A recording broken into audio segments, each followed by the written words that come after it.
Hello, everyone. Welcome to this special episode of Cloud Wars Live, which is part of our CEO Cloud Outlook 2021 series, where we're speaking with some of the top executives from some of the leading cloud vendors in the world. We're delighted that today our guest is Aneel Bhusri, the co-CEO of Workday. Aneel has been the founder of Workday. He's been leading the cloud charge for about 15 years. He's one of the leading proponents and evangelists for cloud technology, and he's made Workday into one of the most successful SaaS companies in the world. It's a pleasure to have Aneel with us. And here is the conversation that Aneel and I had about 2 months ago. Looking forward to your reactions, and it's always a treat to get to hear from Aneel. Just a very broad thing. And from the couple of analyst briefings you've done, your quarterly earning stuff, I followed very closely. But I just wanted to ask, what do you think the state of the business world is right now, overall, and somewhat, inescapably in light of the COVID impact? I'll start at the at the lowest level, our business, and then maybe go from there. But our business has held up pretty well during COVID. And I think most forward-looking technology companies, I would hope people would view us as a part of the solution of this difficult world, as opposed to, just another thing that they have to use. I think that whether it's Salesforce or Workday or ServiceNow or Zoom or Cisco or Microsoft, I think we've all done our part to step up, and that list could keep going. There's so many companies that have stepped up in this environment to take care of our customers, many of whom are on the front lines of taking care of us. And so that's been from a business perspective, that's really been what we've seen over the last 8 months now. I'm very proud of our employees. They really came together. Working from home is not for everyone. It's definitely not for me. And they've made it work, and we're in business to take care of our customers, and they've done a phenomenal job taking care of customers. I think the biggest thing in the business world, which is something that is maybe a silver lining of being in a health crisis and a social crisis and an economic crisis at the same time, is that I think companies have and businesses found its soul, where we all have a greater purpose than just to deliver results for shareholders. And I think we all knew that. Some of us were more focused on it before, but I think right now there's this big awakening that we need to take a stand on social justice. We need to make sure our employees are healthy. We need to have a view that is much more around stakeholder capitalism than just for shareholders. And I hope that one of the few silver linings of 2020 will be this awakening of business, that we need to have a soul. We need to be involved in solutions for our communities, for our employees, for our customers. And I look at leaders like Mary Barra and Doug McMillan at Walmart, and the way they've stepped up to take on these issues, and I'm blown away. I'm blown away. It just makes you proud. I feel proud to have them as customers and to know them, and to see them take on issues that are far beyond what's important for their jobs as CEOs of two of the biggest companies in the world. So Neil, when in light of that, how does that change, if not the nature of the conversations you have, at least the direction of those conversations? Well, I think one of the changes in the conversations is that people are looking inward, especially on social justice, looking inward and saying, hey, are we doing a good job? And in many cases, the reality is we're not. And when I should take a step back, there's lots of roles to play in the world going forward. For Workday, given our roots, we think our most important role to play is to be an enabler of more economic opportunity. That economic opportunity and making opportunities available for all rather than for a few is a big part of what an HR platform can provide. We capture the data around diversity. We have our own index we call VIBE, value, inclusion, belonging, and equity, which is our way of trying to track sentiment around around the initiatives around diversity. And our customers are all leaning in on this topic and trying to figure out how they can be better. And I think again, it's really an awakening and a great time. And so for us, we've doubled down on some of these areas in the product that help companies address some of these economic opportunity issues. It's definitely focused our efforts and our foundation towards creating opportunity on-ramps, we call it, but creating on-ramps for people from maybe the less traditional, less advantaged paths into the workforce. So I think it's been an awakening for companies and for their employees. Yeah, yeah, and if this was a one country somewhere, some slice of the world, but it's not, right? This has been as globally inclusive, or it's Yeah. touched everybody at every level. Yeah, and on the healthcare stuff, the way that I think that at least what we're doing, and when I talk to other CEOs, we're all realizing we have to take on more and more responsibility for our employees' health and well-being, including mental well-being. And that's obviously an issue that surfaced during COVID. Mental health, it is tough working remotely for 8 months now, when you're used to a collaborative in-person environment. At the end of the day, we are social creatures, and making sure that our employees still feel connected and engaged is really critical. And if I were to telegraph, and I'm trying to stay away from stuff that is commercial for Workday, but if I were to telegraph anything, it definitely raises our awareness and interest in moving into the health and wellness space as a provider, because HR is the organization that is that's front and center for all of these issues. So we're taking a larger role in vaccinating our employees just for this flu go around. We want to make sure that it's an easier process, especially ironically, people came into the office to get vaccinated in an office that's been closed for 8 months. So, but that's the right thing to do. And again, it's that broader view of what a company is supposed to do than just a narrow view of we work for shareholders.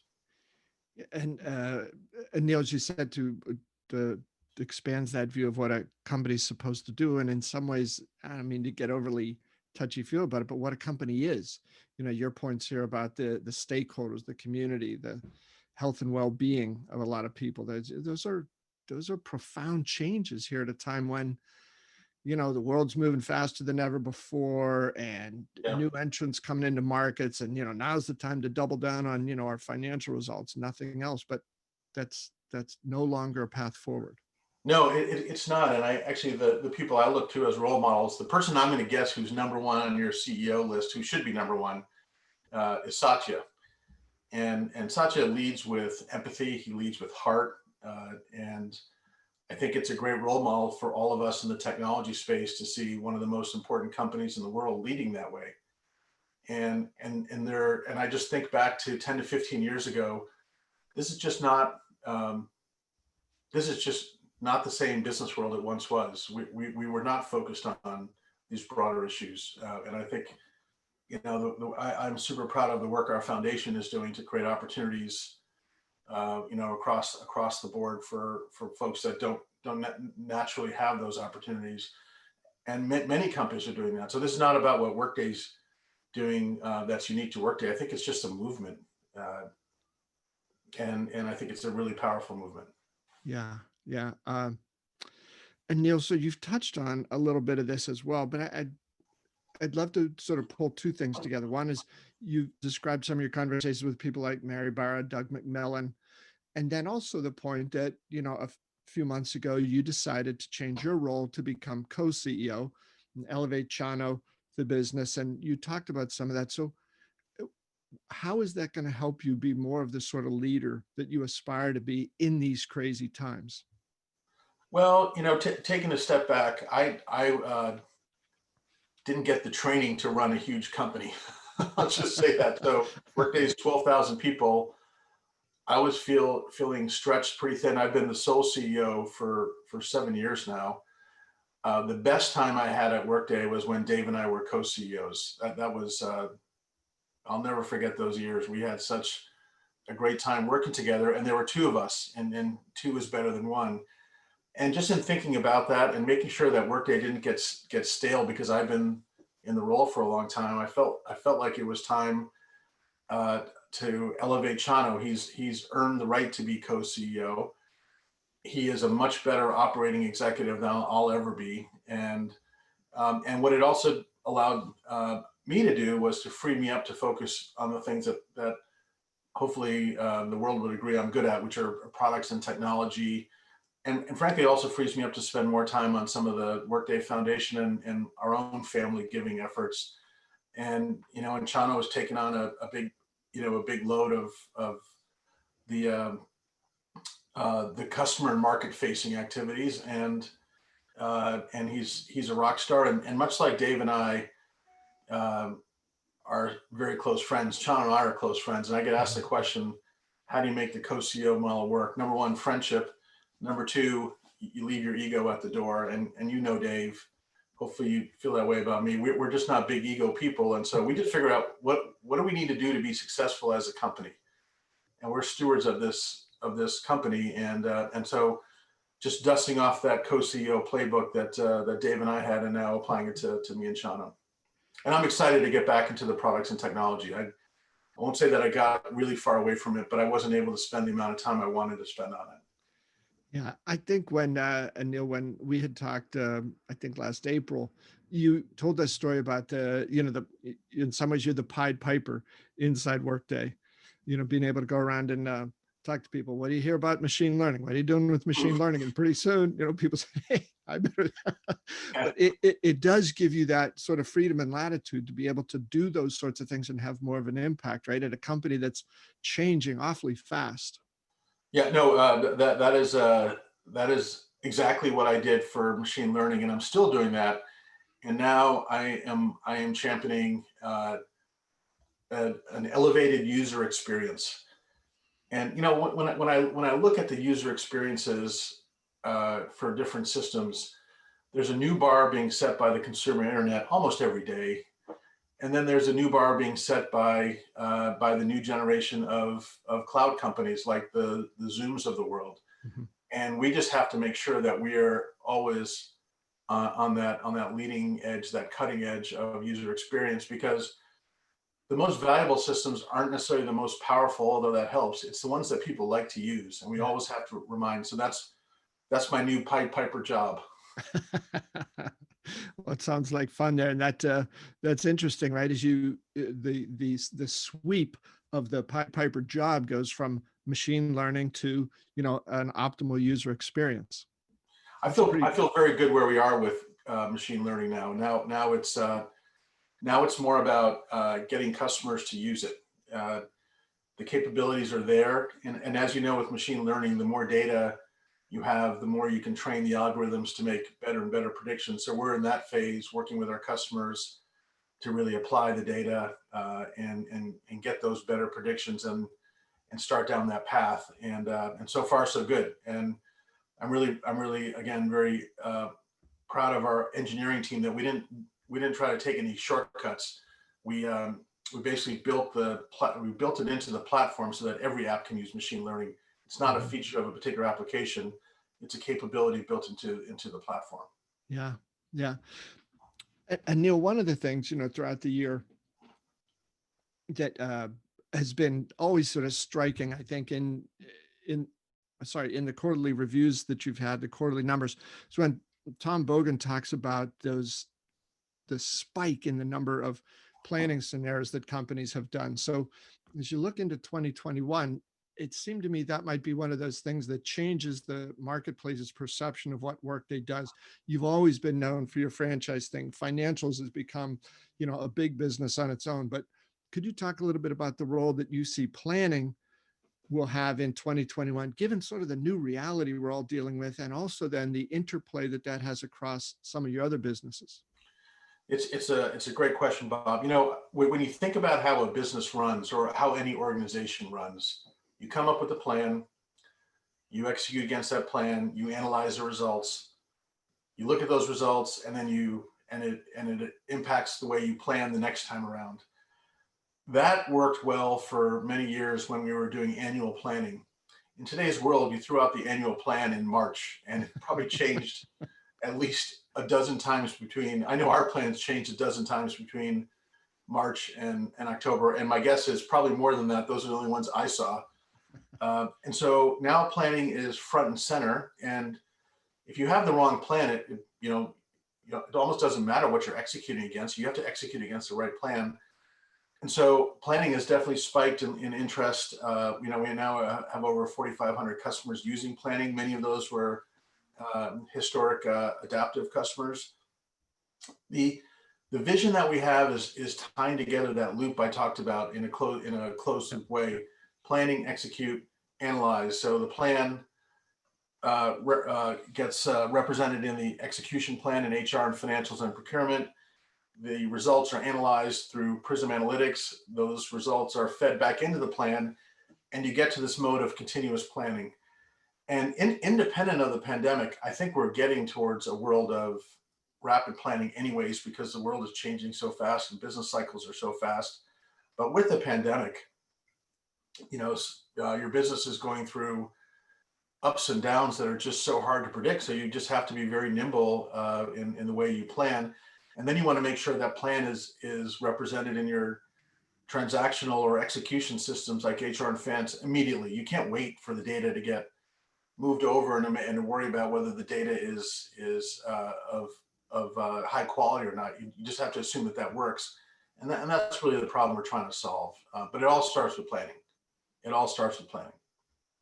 Yeah, and the discussion there as well, Aneel, when you've been saying more and more over the last couple of years, has said, okay, we've got a broad enough portfolio that we can appeal to a number of different companies from a number of different entry points. And if you're able to achieve that high level of customer satisfaction, customer delight, they're going to be more open to, looking for the next one along the way.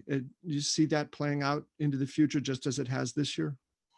Absolutely. I think that over time, we built a pretty broad portfolio in HR. We expanded from HR into payroll and then into the full suite of talent management with performance and learning and recruiting. And in some ways, we're doing exactly the same with finance. We started out with core accounting, then we expanded into planning, and now a broader footprint in procurement. And so from a customer perspective, hey, if we get a shot to get in the door and do a good job for them in planning, well, we hope we'll get the nod when they do core accounting down the road. Some companies are embracing a core accounting change during the pandemic because they realize that they want to close their books remotely. They need to upgrade their system. Others are saying, I'm going to wait until after the pandemic is over. So, they fall into different camps. Everybody agrees that they need to do planning better right now. So planning is just is a very popular product right now. If I compare it to where we were 5 years ago, if we walked in to a customer and they didn't want to change out core accounting, well, we just left because we didn't have anything else to talk to them about.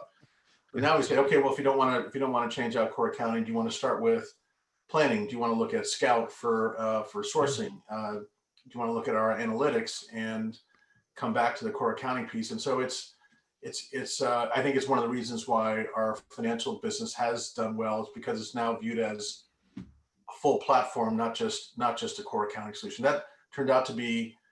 Core accounting turned out to be necessary but insufficient, I think is the proper mathematical way to say it. And I will take full responsibility. If I had to do it all over again, we followed the PeopleSoft playbook from going from HR to finance.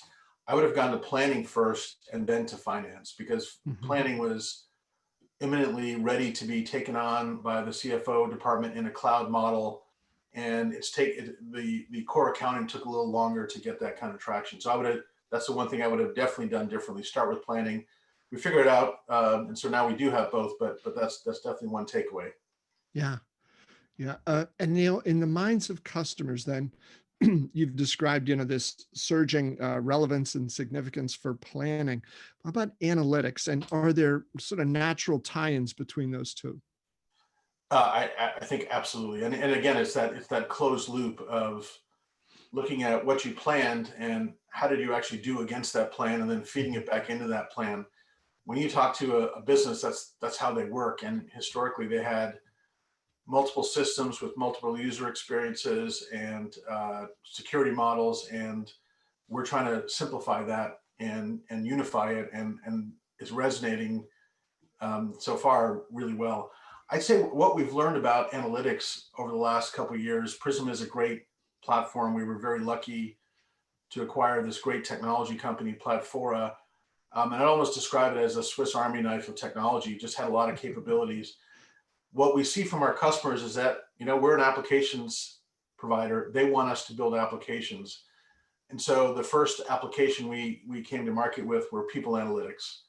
And there's been great reception to those people analytics. And it's the same thing you'll see with spend analytics and finance analytics down the road as we roll out those SKUs. Customers aren't looking to Workday necessarily for a technology platform as much as they're looking for solutions. And it's a good reminder that's the place we're in the market.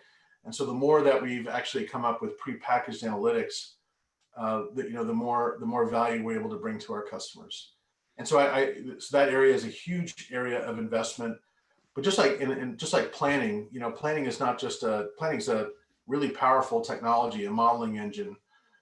The value comes out of financial planning, workforce planning, operational planning.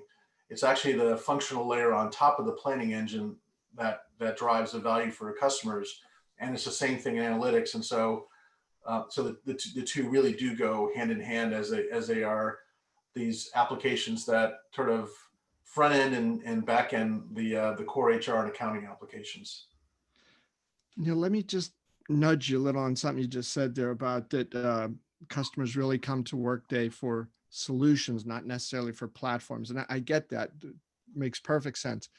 But then how about if you go back to the platform side of it, right? With, one of your big launches this past year and something you've been working on for a few years. So how do you want customers to view what Workday does in the platform space?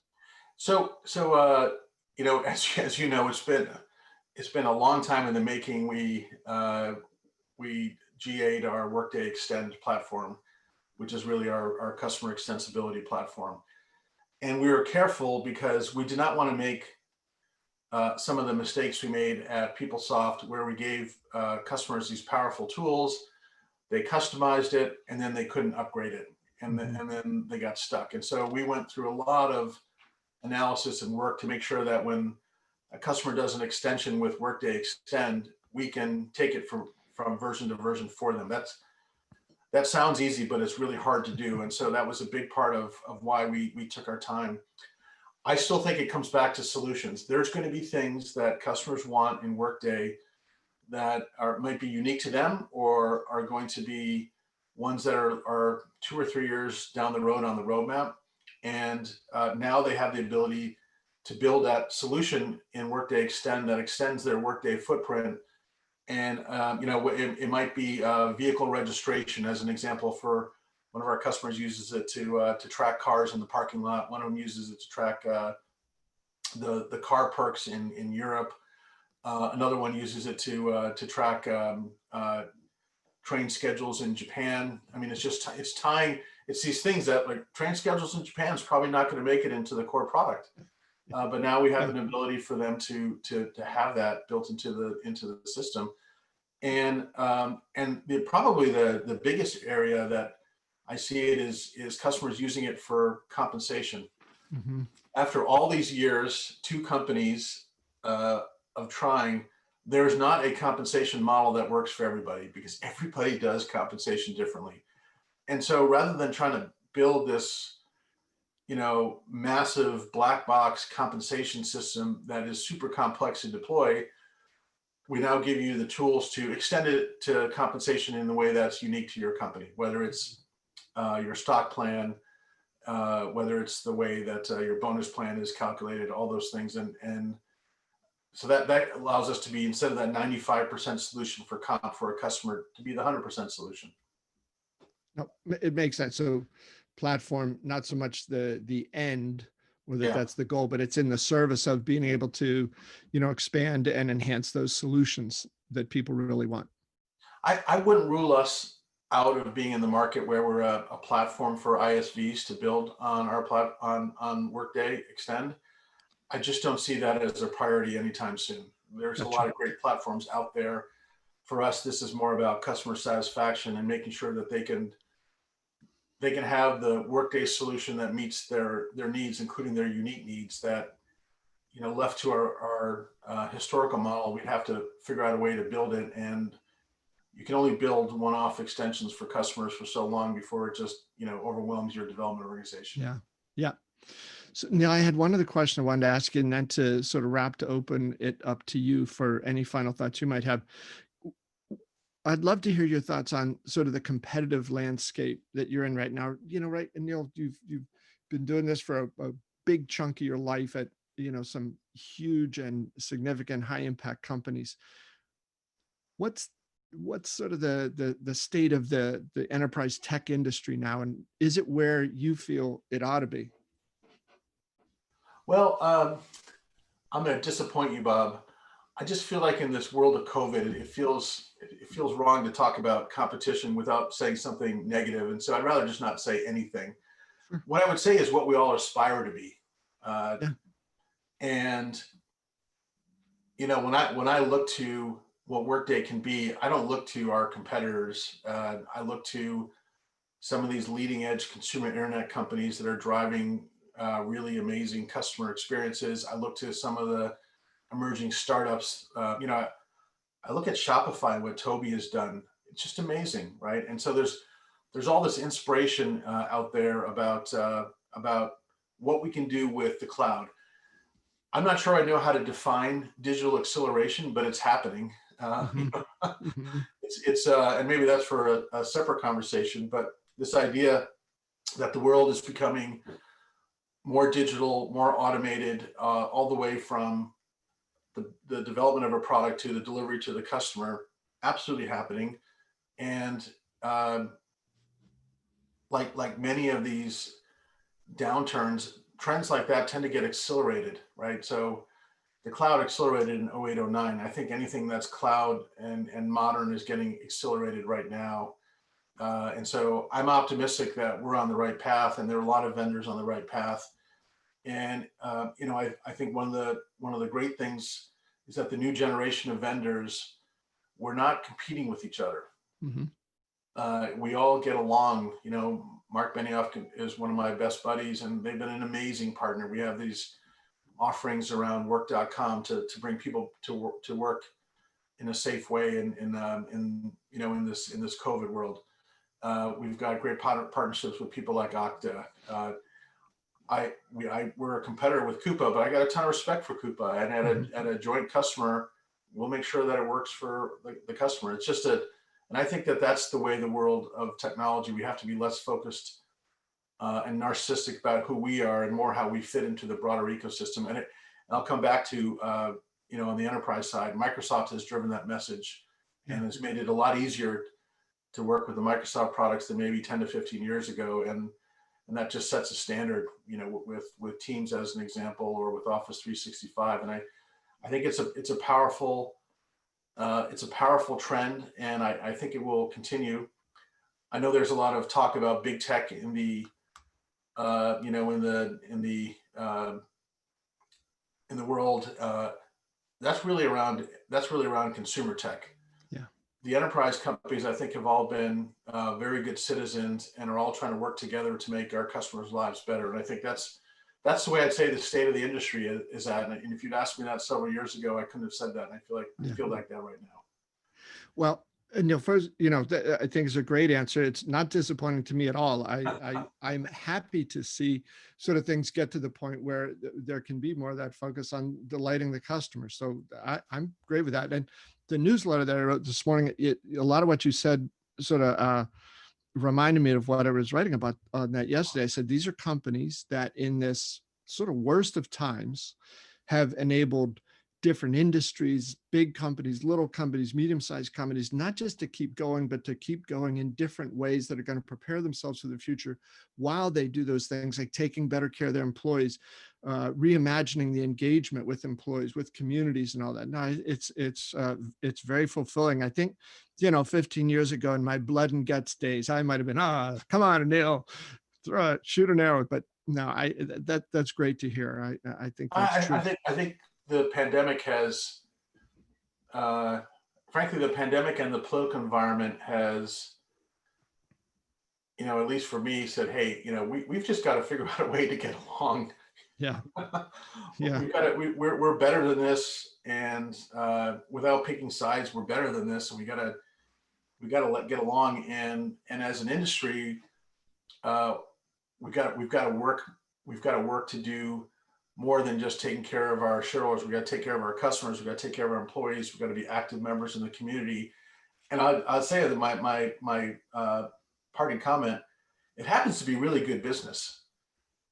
When you take care of your community, the way that like a Nationwide takes care of Columbus, Ohio, or the way that we're involved with Oakland, we're very involved with Steph Curry's and Steph and Aisha Curry's foundation, Eat, Learn, Play, which is basically trying to take care of the youth in Oakland.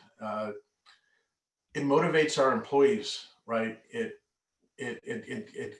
gets everybody to think, hey, I'm not here just for a job. This is also a place where I can have an impact and be part of something bigger than just my job. And so it is good business because the best employees want to work at companies like that. Yeah. Perfect.